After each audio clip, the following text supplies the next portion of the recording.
أعوذ بالله من الشيطان الرجيم. بسم الله الرحمن الرحيم.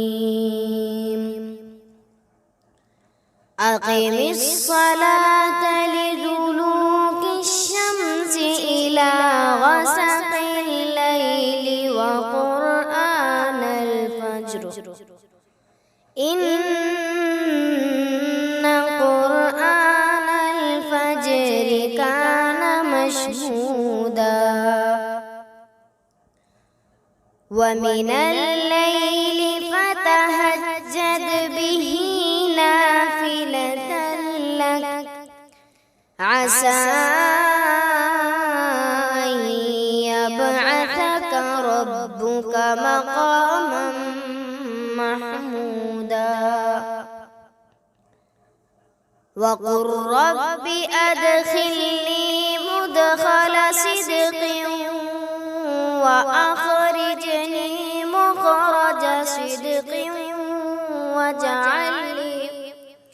واجعل لي من لدنك سلطانا نصيرا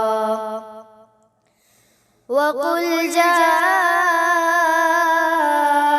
الحق وزهق الباطل إن الباطل كان زهوقا وننزل من القرآن ما هو شفاء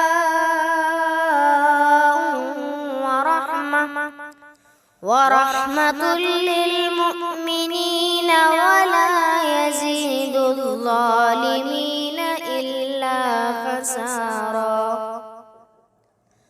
وإذا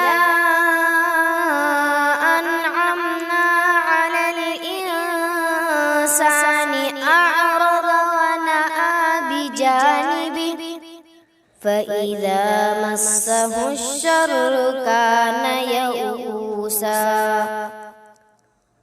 قل كل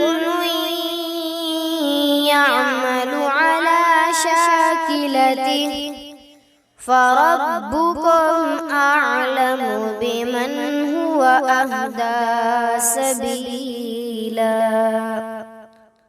صدق الله العظيم.